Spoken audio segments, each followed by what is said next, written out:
Let's move on and talk about the Chagos Islands, because this morning we learned that not only are we still absolutely ramped behind the idea of selling them off, but we're not making any money. I'll use the same analogy. I said this earlier.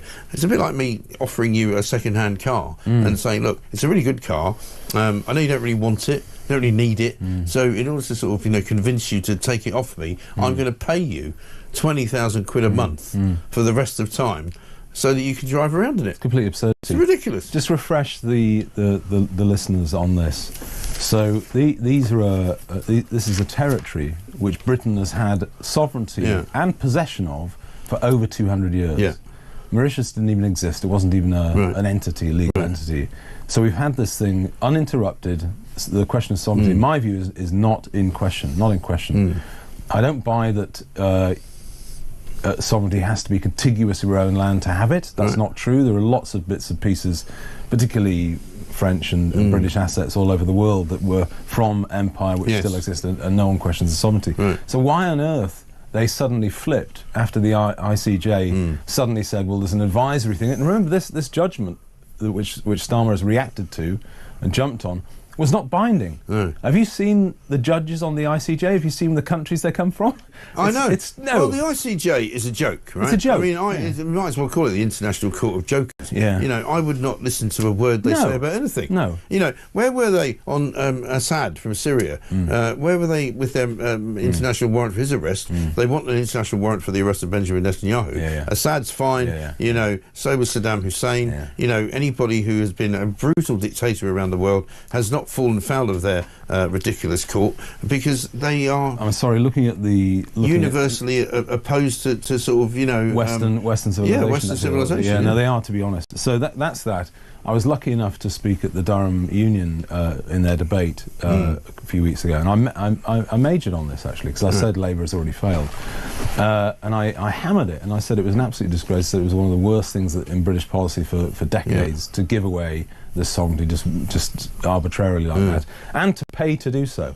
Which so they're now, really now mad paying. Bit. It's really crazy. Would you send any of these people in to negotiate for you? First, yes, you can have the islands and you can have 9 billion. Now it's suddenly got up to 18 billion. It. And it's like the old joke, 9 billion here, 9 billion there. He's talking about a serious amount of money. Yeah, but how does it go from 9 to 18 just overnight? But again, for the listeners, for what? Look at that level of incompetence by a government. If you gave an STP government that 18 billion, we could house 200,000 British citizens with houses forever. Yeah. You could build the houses, and that's the cost, the opportunity cost of doing it. We're borrowing it because we're running these great big deficits. It's crazy. You've got to ask yourself, why are they doing it? Why are Lamy and Starmer doing this? Look at the causes. I think the causes are the heads are full of... First, Starmer's head is full of legalese and international rights.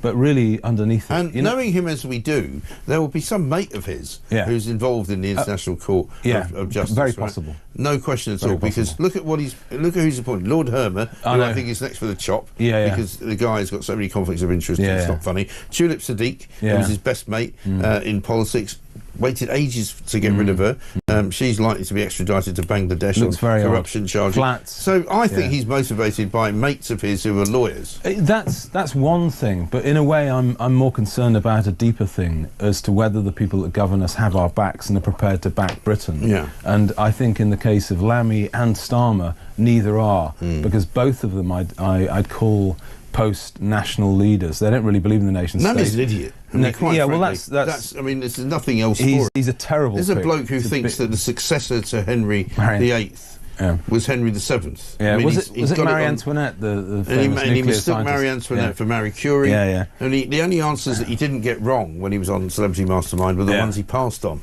I mean, that's how stupid he is. And that's great. What does a good midfielder do? You might get that right. But just to go back to this, they're both anti-colonialists. They're both. I bet you, Mike, that neither of these people that are meant to be representing Britain believe that we should even have these islands. No. That's the problem. And if you send them into bat, they're just going to give them away, which is what they've done, exactly what they've done. Because they don't care about history. They have no context, right? They simply have read something in The Guardian and decided to act on it since they left university. It's that simple. Whose side are they on, Mike? They're not on our side. They're not on our side. It's evident.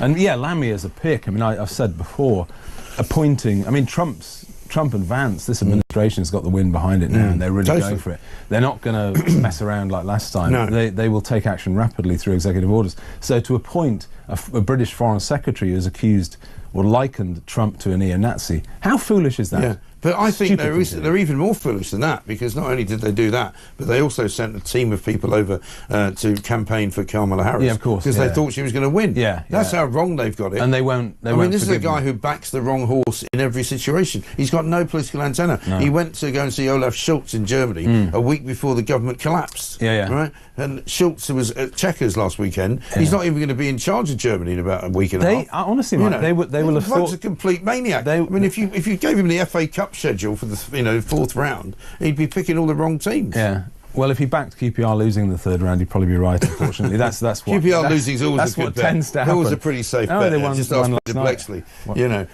But no, the thing is, I said this yesterday when we were talking about this new Islamophobia rule that Angela Rayner wants to bring in. Which constituency represents? Yeah, funny, isn't it? Yeah, well, we played, did we not, I think, yesterday, the footage of her talking to a room full of Muslim men. That's right. Dressed very sedately. Yeah. None of the flashing of the thighs for that particular mission, But she...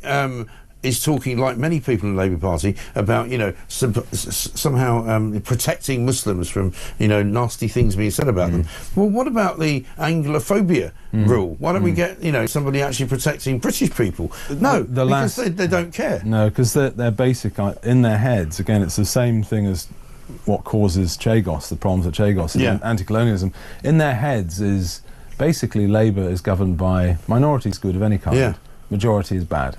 Majority they don't like British people.